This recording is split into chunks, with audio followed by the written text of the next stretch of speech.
Après les premiers pas sur la caisse, mais avant de réaliser nos premiers encaissements, nous allons ensemble nous assurer que les éléments de configuration soient bien réalisés par l'utilisateur principal de l'application. Donc, dans un premier temps, on va vérifier les droits d'accès des utilisateurs au fond de caisse.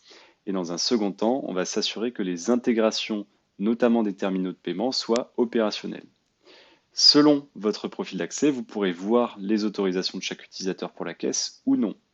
Donc, si vous êtes le tout premier utilisateur, alors vous avez forcément un profil administrateur. Dans le cas contraire, rapprochez-vous de l'utilisateur ayant les droits d'administration sur la licence MIBE pour demander à paramétrer des accès différents si cela vous semble utile. Commençons donc par les droits d'accès à la caisse. Dans le menu, nous allons aller dans la partie configuration, financier, puis fonds de caisse.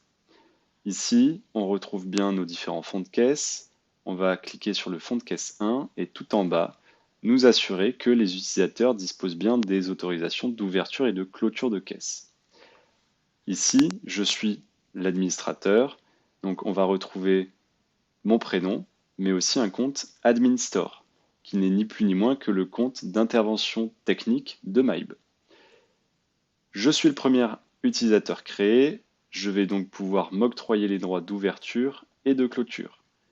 J'enregistre, et comme ça, je pourrai tout simplement me balader sur la caisse, réaliser des sessions, ouvrir la caisse, la clôturer. Une fois que cela est fait, on va s'assurer que les TPE soient reliés à l'application. Toujours dans configuration, toujours dans financier, on va aller chercher les modes de règlement. Si l'intégration entre votre TPE et MIBE existe, alors on va pouvoir retrouver ici dans les modes de règlement carte bancaire, tout en bas dans les paramétrages, la gestion des périphériques. Si cette intégration existe, la case Terminal CB doit être cochée. Si elle n'existe pas, alors il faut la décocher. Autrement, vous aurez un message d'erreur qui vous indiquera en caisse que le type de TPE n'est pas indiqué, et ça vous bloquera la vente. Donc il suffit de décocher cette case-là dans le doute, puis ensuite il suffit simplement d'enregistrer et on va pouvoir retourner sur la caisse.